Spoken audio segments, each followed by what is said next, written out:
નમસ્તે. Saint Xavier's primary school તરફથી હું ગણિત શિક્ષક રોહન વાઘેલા ધોરણ 6 ના આપ તમામ વાલા વિદ્યાર્થી મિત્રોનું હૃદયથી સ્વાગત કરું છું. વિષય ગણિત, પ્રકરણ 1, જેનું નામ છે સંખ્યા પરિચય. વિદ્યાર્થી મિત્રો, આની પહેલાના લેક્ચરમાં આપણે સંખ્યા પરિચય માટે સંખ્યા બનાવતા શીખ્યા. પાસાની રમત દ્વારા સંખ્યાને કઈ રીતે બનાવી, એ સંખ્યાનું વાંચન કઈ રીતે કરવું, એ પણ અત્યાર સુધી તમે શીખી ગયા છો. તો હવે તમારા પાઠ્યપુસ્તકમાં પેજ નંબર 2 ઉપર આપેલું છે. ચાલો પ્રયત્ન કરીએ. બરાબર, તો ત્યાંથી આપણે આપણા આ પહેલા પ્રકરણની ગાણિતિક પ્રક્રિયાઓ આપણે હવે શરૂ કરી રહ્યા છીએ. તો ચાલો આપણે બધા જ સાથે મળી અને આ પુનરાવર્તનનો પ્રયત્ન કરીએ. અહીં તમને સૂચના આપેલી છે. અહીં દરેક હારમાં મોટી અને નાની સંખ્યા કઈ છે તે લખો. અહીં તમે જુઓ, અલગ અલગ સંખ્યાઓ તમને બતાવેલી છે. એ સંખ્યાઓમાંથી મોટી સંખ્યા કઈ છે અને નાની સંખ્યા કઈ છે ને, એ બંનેને પકડી અને અલગ મૂકી દેવાની છે. તો ચાલો આપણે જોઈએ મોટી સંખ્યા કઈ છે અને નાની સંખ્યા કઈ છે. તો એ કઈ રીતે આપણને ખબર પડશે કે આપેલી સંખ્યામાંથી કોઈ એક સંખ્યા મોટી છે અને કોઈ એક સંખ્યા નાની છે? એ કઈ રીતે ખબર પડશે? તો સૌપ્રથમ મેં તમને કીધું હતું કે સંખ્યાના અંકો છે એ કેટલા અંકો બતાવવામાં આવ્યા છે. સૌપ્રથમ તો આપણે એ જોશું. બરાબર, કે આપેલી રકમોમાં સંખ્યાનું સ્વરૂપ કેવું છે. તો અહીં તમે જુઓ, પહેલી સંખ્યા જે છે એ કેટલા અંકની છે? 1, 2 અને 3. આ 3 અંકની સંખ્યા છે. બીજી સંખ્યા છે એ કેટલા અંકની સંખ્યા છે? 4 અંકની સંખ્યા છે. 1, 2, 3 અને 4. તમે જુઓ, પહેલી 3 અંકની, બીજી 4 અંકની. ત્રીજી જે સંખ્યા છે કેટલા અંકની છે? 2 અંકની સંખ્યા છે. ચોથી સંખ્યા જોઈએ તો કેટલા અંકની છે? 1, 2, 3, 4 અને 5. 3 અંકની સંખ્યા, 4 અંકની સંખ્યા, 2 અંકની સંખ્યા અને આ તો 5 અંકની સંખ્યા. અને હવે જોઈએ તો આ કેટલા અંકની સંખ્યા છે? 3 અંકની સંખ્યા છે. તો સૌપ્રથમ પહેલા તો એ સમજી લો, બરાબર, કે વધારે અંકો જે સંખ્યામાં આપેલા હોય એ સંખ્યા મોટી કહેવાય અને જે સંખ્યામાં અંકો ઓછા આપેલા હોય એ સંખ્યા નાની કહેવાય. તો તમે જુઓ, આ બધા જમાં સૌથી વધારે અંકો કેમાં આવેલા છે? તો તમે જુઓ, 1, 2, 3, 4 અને 5. બીજી એક પણ સંખ્યાઓમાં 5 અંકો આપેલા નથી. માટે આ સંખ્યા છે એ આપેલી સંખ્યાઓમાંની મોટી સંખ્યા કહેવાય. તો આપણે લખીશું, બરાબર, આ જે સંખ્યા આપી છે એને વાંચવું હોય તો કઈ રીતે વાંચીશું? મેં તમને કીધું હતું, એકમ, દશક, સો, હજાર અને 10,000. એકમ અને દશક હંમેશા ભેગા થઈ જાય. 100 જે છે એ આમ નામ રહે. 1000 અને 10,000 એમ આપેલી છે એટલે એ બે સંખ્યાઓ પણ ભેગી કરીને વંચાય. માટે 59,785. અને કઈ રીતે વાંચશું? 59,785. તો અહીં આપણે લખીશું કે 59,785 એ આપેલી સંખ્યાઓમાંની મોટી સંખ્યા છે. બરાબર. હવે આપણે જોઈએ, આપણે નાની સંખ્યામાં લખી કાઢ્યું છે. બરાબર, આવી ભૂલો તમારાથી પણ થશે, પરંતુ એનું ધ્યાન રાખવાનું છે. 59,785 એ કેવી સંખ્યા છે? મોટી સંખ્યા છે. તો હવે નાની સંખ્યા કઈ છે એ કઈ રીતે ખબર પડશે? મેં કીધું એમ, જે સંખ્યાનું સ્વરૂપ, જે સંખ્યાના અંકો ઓછા આપેલા છે એ સંખ્યા નાની છે. તો આમાં તમે જો 3 અંક આપ્યા છે. આ તો સંખ્યા વહી જ ગઈ, એને ગણવાની નથી. 3 અંક, 2 અંક, 4 અંક અને 3 અંક. તો મતલબ 2 અંકની સંખ્યા છે એ નાનામાં નાની સંખ્યા બની. તો નાનામાં નાની સંખ્યામાં કેટલા આવશે? 18. હવે અહીંથી જ તે તમારા ગણિતમાં હું હવે જે વસ્તુ શીખવાડું છું એ આગળ આવે છે સમજવાની, પણ હું તમને અહીંથી જે વસ્તુ શીખવાડી દઉં છું જેથી આગળ તમારે વાંધો ન આવે. હું તમને એવું કહું છું કે સંખ્યાના અંકોનું પ્રમાણ વધારે હોય તો એ સંખ્યા મોટી કહેવાય અને સંખ્યાના અંકોનું પ્રમાણ નાનું હોય તો એ સંખ્યા નાની કહેવાય. પરંતુ કોઈ વાર એવું બને તમને એવું આપવામાં આવે 0 0 0, તો તમે જો આ આપેલી સંખ્યા છે એને તમે મોટામાં મોટી સંખ્યા કહેશો? તમે વિચારો, આપેલી સંખ્યા છે એને તમે મોટામાં મોટી સંખ્યા કહેશો? નહીં કહીએ. શું લેવા? કારણ કે ગણિતના આ અંકોમાં શૂન્યનું આગળ કોઈ મહત્વ નથી. કોઈ પણ સંખ્યાની પહેલા બરાબર શૂન્ય લાગે તો એ શૂન્યનું કોઈ મહત્વ રહેતું નથી. ઉદાહરણ તરીકે હું તમને એમ કહું કે 0 2, તો એ માત્ર 2 જ વંચાય. બરાબર? પછી એવું ન કહીએ કે આ 2 અંકની સંખ્યા છે તો મોટી કહેવાય, એવું આપણે કહી શકીએ નહીં. આગળ શૂન્ય છે એનું ગણિતમાં કોઈ મહત્વ નથી. જો એ જ શૂન્ય પાછળ લાગે, બરાબર, 2 0 થઈ જાય તો એ સીધા 20 બની જાય. તમે જુઓ, શૂન્યનું સ્થાન બદલાઈ ગયું તો એની કિંમત બદલાઈ ગઈ. બરાબર? આ ખાસ સમજજો. ગણિતમાં કોઈ પણ સંખ્યાની પહેલા શૂન્યનું કોઈ મહત્વ નથી. બરાબર? સંખ્યાની પછી શૂન્ય લાગે તો એ સંખ્યાની આપોઆપ કિંમત વધી જાય છે. એટલે જો કોઈ સંખ્યાની પહેલા તમને શૂન્ય આપવામાં આવે ને, બરાબર, તો એ શૂન્યને આપણે ધ્યાનમાં લેશું નહીં. જો વચ્ચે શૂન્ય આપવામાં આવે ને તો પાછા ધ્યાનમાં લેવાના. બરાબર? તો આ એક ખાસ તમે સમજી લેજો. હવે આગળ આપણે જોઈએ. અહીં તમને કીધું છે, હવે પાછી રકમ આપી છે એમાં પણ જોઈએ કેટલા અંકોની સંખ્યા છે.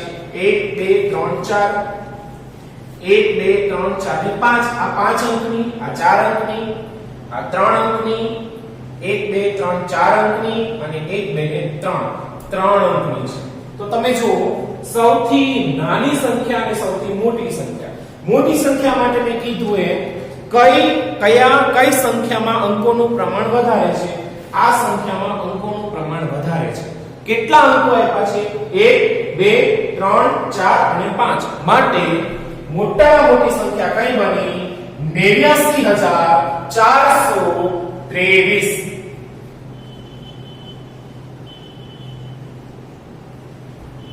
અને નાની સંખ્યા તો તમે જો 4 અંકની સંખ્યા, 3 અંકની સંખ્યા, 4 અંકની સંખ્યા અને 3 અંકની સંખ્યા. તો તમે જુઓ, 3 અંકની સંખ્યાઓ જે છે આપણે અહીં ધ્યાનમાં લઈએ. 3 અંકની સંખ્યાઓ કઈ કઈ છે? 4 અંકની છે અને 3 અંકની છે. બરાબર છે? તો 3 અંકની બે સંખ્યાઓ છે પાછી. જો હવે ખાસ મહત્વની વાત આવી. 3 અંકની બે સંખ્યાઓ છે, એક અહીં અને એક અહીં.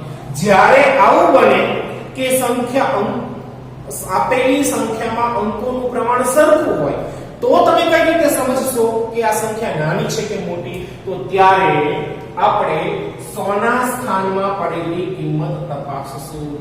એમાં જે સંખ્યા મોટી હોય એ સંખ્યા મોટી અને એમાં જે સંખ્યા નાની હોય એ સંખ્યા નાની. માનો કે 100 ના સ્થાનમાં પડેલી સંખ્યા બેમાં સરખી છે તો પછી આપણે શું જોશું? દર્શકના સ્થાનમાં જશું. અહીં આપણે જોઈએ 3 અંકની સંખ્યા, 3 અંકની સંખ્યા. એમાં પહેલો અંક જો અહીં 1 છે, અહીં પહેલો અંક કયો છે? 3.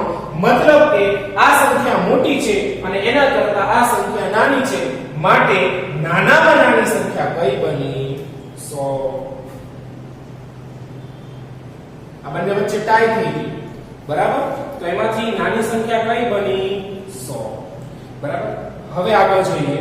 અહીં તમે કીધું છે 1 2 3 4 અંક, 1 2 3 4 ને 5 અંક, 1 2 ને 3 અંક, 1 2 3 4 અંક અને 1 2 ને 3. 3 અંક, 4 અંક, 3 અંક, 5 અંક અને 4 અંક. તો તમને આમ નામ ખ્યાલ આવી ગયો. મોટી સંખ્યા કઈ બનશે? જે 5 અંકની સંખ્યા છે એ મોટી સંખ્યા બનશે, માટે 75284. હવે નાની સંખ્યા કઈ બનશે? તો તમે જો 4 અંકની સંખ્યા છે તો ધ્યાનમાં જ નહીં લેવાય. શું લેવા? કારણ કે 3 અંકની સંખ્યા આપી છે તો એ ધ્યાનમાં લેશું. પરંતુ 3 અંકની બે સંખ્યાઓ છે, એક આ અને એક આ. તો આમાંથી નાની સંખ્યા કઈ? તો મેં કીધું એમ 100 ના સ્થાનમાં પડેલી સંખ્યાને ધ્યાનમાં લો. આ બંનેમાંથી નાની હોય એ નાની અને આ બંનેમાંથી મોટી હોય એ મોટી સંખ્યા. તો 111 450 માં એક નાના છે એટલે 111 નાનામાં નાની સંખ્યા બની ગઈ. અહીં લખીશું 111 અને આ બંનેમાં મોટી સંખ્યા કઈ બની? 450. પણ એ અત્યારે ધ્યાનમાં લેવાની નથી. હવે આગળ જોઈએ. અહીં કેટલી સંખ્યા છે? 1 2 3 ને 4, 1 2 3 ને 4, 1 2 3 ને 4, 1 2 3 4 ને 5 અને 1 2 ને 3. તો તમને ખ્યાલ આવી ગયો 5 અંકની સંખ્યા મોટી બની અને 4 અંકની સંખ્યા છે, જ્યારે આ એક જ સંખ્યા 3 અંકની છે, માટે 124 એ નાનામાં નાની સંખ્યા બની. તો હવે તમને સંખ્યા ઓળખતા આવડી ગયું છે. કઈ સંખ્યા નાની છે, કઈ સંખ્યા મોટી છે, એ હવે તમને ખ્યાલ આવી ગયો હશે. તો તમારે ઘરે શું કરવાનું છે? આવી ઘણી બધી સંખ્યાઓ જાતે બનાવી, જૂથ બનાવી અને એ જૂથમાંથી નાની સંખ્યા અને મોટી સંખ્યાઓ તમારે અલગ તારવીને લખવાની છે. અને જો તમે આ પ્રવૃત્તિ ઘરે કરશો તો જ સંખ્યા પરિચયનું પ્રકરણ તમે બહુ સરળ રીતે સમજી શકશો. કારણ કે મેં કીધું એમ ગણિત જે છે એ મહાવરાનો વિષય છે, એ પ્રેક્ટિસ કરવાનો વિષય છે, એ વાંચનનો વિષય નથી. તમે જેટલી ગાણિતિક પ્રક્રિયાઓ કરશો એટલું ગણિત તમારું મજબૂત બનતું જશે. તો ગણિતને મજબૂત બનાવવું છે તો એ માટે તમારે સતત પ્રયત્ન કરવા પડશે. પછી ભલે જવાબ ખોટો આવે કે સાચો આવે, પરંતુ પ્રયત્ન તમારે છોડવાના નથી. ચલો આગળ જોઈએ. મોટી અને નાની સંખ્યા શોધો. તો આમાં એ જ રીતે છે. સંખ્યા વાંચી 1 2 3 4, 1 2 3 4, 1 2 3 4, 1 2 3 4. ભાઈ જુઓ, ચોપડી વાળા બહુ હોશિયાર નીકળ્યા. તમે જુઓ, અહીં તો આપણને 5 અંક અને 2 અંકની સંખ્યા આપતા હતા, એટલે ખ્યાલ આવી જતો હતો કે 5 અંકની સંખ્યા મોટી અને 2 અંકની સંખ્યા નાની. પણ ભાઈ અહીં તો બધી જ સંખ્યા જે છે એ 4 અંકોમાં બતાવવામાં આવી છે. તો હવે શું કરીશું? તો હવે તમારે બુદ્ધિ વાપરવાનો સમય આવી ગયો છે. શું કરીશું? મોટી સંખ્યા અને નાની સંખ્યાઓમાં સૌપ્રથમ આપણે મોટી સંખ્યા ગોતીશું. તો મેં કીધું એમ જ્યારે બધા જ અંકોનું પ્રમાણ સરખું હોય ત્યારે એ સંખ્યામાં સૌથી મોટું સ્થાન હોય ને એ જોવાનું. તો બધી 4 અંકની સંખ્યા છે, મતલબ 1000 નું સ્થાન બધામાં મોટું છે. તો 1000 ના સ્થાનમાં જો કઈ સંખ્યા મોટી છે? તો તમે જો અહીં 4 છે, અહીં 4 છે, અહીં 4 છે અને અહીં 4 છે. મતલબ કે બધી જ સંખ્યાઓમાં 1000 નું સ્થાન 4 છે, એટલે કે 1000 નું સ્થાન એક સરખું છે, એટલે આમ નામ મૂકી દો. હવે આગળ જોઈએ. એ સ્થાન સરખું નીકળ્યું તો એની પછીનું જોઈએ, એટલે કે 100 સ્થાન જોઈએ. 100 નંબરનું જે સ્થાન છે એ. તો કે ભાઈ 5 8 3 અને 4. હવે ખાસ જોજો, આપણે મોટી સંખ્યા ગોતવાની છે તો 100 ના સ્થાનમાં જે સંખ્યા મોટી હોય એ સંખ્યા લઈશું. 5 8 3 અને 4. એમાં 8 છે એ મોટું છે. તો હવે આપણને ખબર પડી ગઈ કે 4892 એ આપેલી સંખ્યાઓમાં મોટી સંખ્યા છે. 4892 એ આપેલી સંખ્યાઓમાં મોટી સંખ્યા છે. કઈ રીતે જોયું હજી કહું છું. પહેલા 1000 નું સ્થાન જુઓ. 1000 નું સ્થાન સરખું છે, બરાબર. પહેલા જોવાનું 1000 ના સ્થાનમાં જે સંખ્યા મોટી હોય ને એ સંખ્યા મોટી કહેવાય, બરાબર. પરંતુ અહીં 1000 ના સ્થાનમાં આપેલા અંકો સરખા છે, એટલે એ અંક આપણે સામાન્ય લઈશું. હવે 100 ના સ્થાનમાં જોઈએ તો 100 ના સ્થાનમાં અહીં 5 છે, અહીં 8 છે, અહીં 3 છે અને અહીં 4 છે. મતલબ ખબર પડી ગઈ 8 મોટા છે એટલે આ સંખ્યા કેવી બની જશે? મોટી બની જશે. એના જ આધારે હવે નીચે એવું કીધું છે નાની સંખ્યા. તો નાની સંખ્યા કઈ છે એ ગોતીશું. તો આ જ રીતે હજારના સ્થાનમાં બધી જ જગ્યાએ 4 આપ્યા છે એટલે 4 આમ નામ લખીશું. જેમ અહીં મોટી સંખ્યા જોઈએ એમ આમાં નાની સંખ્યા જોઈશું. તો કે ભાઈ 5 8 3 અને 4 માં 5 8 3 અને 4 માં 3 નાની છે એટલે 4370 એ નાનામાં નાની સંખ્યા બની ગઈ. હવે આગળ જોઈએ મોટી સંખ્યા અને નાની સંખ્યા 1 2 3 4 ને 5 1 2 3 4 ને 5 1 2 3 4 ને 5 1 2 3 4 ને 5 બધી જ સંખ્યાઓ 5 અંકની આપેલી છે. પહેલી સંખ્યાઓ જુઓ બધામાં 1 છે એટલે 1 આવશે. હવે મોટી સંખ્યા ગોતીએ છીએ તો એની પછીની સંખ્યા જુઓ તો બધામાં 5 જ છે એટલે એ 5 પણ આમનામ આવશે, કોમન છે. હવે પછીનું સ્થાન જોઈએ તો અહીં તમે જુઓ 6 0 1 અને 8. સમજજો 6 0 1 અને 8 માં મોટી સંખ્યા કઈ છે? તો કે ભાઈ 8 છે એ મોટી સંખ્યા છે માટે 15800 એ મોટામાં મોટી સંખ્યા બની. હવે નાની સંખ્યા તો કે કીધું એમ કોમન છે, 15 બધામાં કોમન છે એટલે 15 આમ નામ લખીશું. હવે નાનામાં નાની સંખ્યા 100 ના સ્થાનમાં પડી હોય લેવાની. 6 0 અને 1 માં 0 છે એ નાની સંખ્યા આવશે માટે 0.73. તો નાનામાં નાની સંખ્યા મળી ગઈ. એ જ રીતે આ બંનેમાં કરીશું. મોટી સંખ્યા પહેલા અંકો કેટલા છે એ જોઈ લઈએ. 1 2 3 4 ને 5 1 2 3 4 ને 5 1 2 3 4 ને 5 અને 1 2 3 4 ને 5. એ 5 માં પહેલું સ્થાન જોઈએ એટલે કે કયું આપ્યું છે? એકમ, દશક, 100, હજાર ને 10. 10000 ના સ્થાનમાં પડેલી સંખ્યાઓ તપાસીએ તો 2 2 2 અને 2 મતલબ કોમન છે 2 એટલે આમ નામ લખીશું. 5 5 5 5 કોમન છે એટલે 5 એ આમ નામ લખીશું. બધામાં સરખું છે. 2 2 2 અને 2 તો ફરીથી 2 કોમન છે એટલે આમ નામ લખીશું. હવે જોઈએ અહીં 8 દશકના સ્થાનમાં 8 છે. આ સંખ્યામાં દશકના સ્થાનમાં 4 છે. આ સંખ્યામાં દશકના સ્થાનમાં 7 છે અને આ સંખ્યામાં દશકના સ્થાનમાં 1 છે. તો મોટી સંખ્યા ગોતવાની છે તો દશકનું સ્થાન એટલે કે 8 4 7 અને 1 માં 8 મોટા છે એટલે આ સંખ્યા જે છે એ મોટી. અને નાની તો કે મેં કીધું એમ પહેલી 3 સંખ્યા કોમન છે એટલે આમ નામ લખીશું. તો 8 4 7 અને 1 માં 1 છે એ નાના છે માટે 25210 એ નાનામાં નાની સંખ્યા બની. એ જ રીતે નીચેનું જોઈ લઈએ. 1 2 3 4 1 2 3 4 ને 5 1 2 3 4 ને 5 1 2 3 4 અને 5. તો તમે જુઓ પહેલી સંખ્યા આમાં ધ્યાનમાં નહીં લઈએ. 5 5 અને 5 અંકની સંખ્યાઓ મોટી સંખ્યા ગોતવાની છે. તો ખ્યાલ આવી ગયો કે આ ત્રણમાંથી કોઈ એક સંખ્યા છે એ મોટી છે કારણ કે આ તો 4 અંકની સંખ્યા છે અને આપેલી બધી જ સંખ્યાઓ 5 અંકની છે. એટલે એ તો ખ્યાલ આવી ગયો કે આપેલી તમામ સંખ્યાઓમાંથી 6895 એ નાનામાં નાની સંખ્યા છે માટે આપણે અહીં પહેલા લખી લીધા. હવે મોટી સંખ્યા જોઈએ. 2 2 2 કોમન છે લખો આમના. 3 4 અને 4 તો જુઓ 3 છે એ નાના 4 અને 4 બે સરખા છે બરાબર પણ 3 અને 4 માં 4 મોટા છે એટલે આ સંખ્યા ધ્યાનમાં નહીં લઈએ. હવે આ બંને વચ્ચે ટાઈ થશે તો 4 અને 4 કોમન છે એટલે 4 આમ નામ લખો.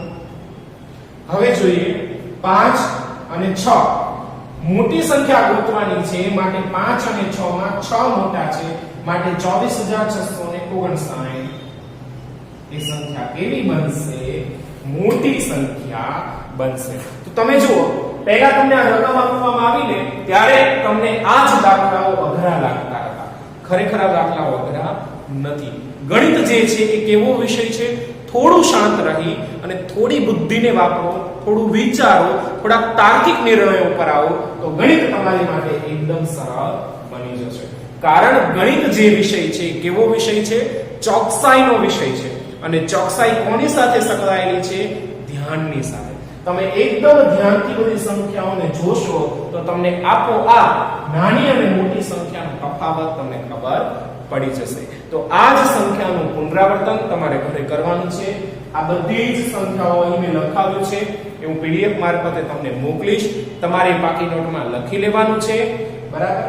અને આગળ જે સ્વાધ્યાય આવશે એ હવે પછીના લેક્ચરમાં આપણે ભણીશું. તો ત્યાં સુધી આવજો, બાય બાય.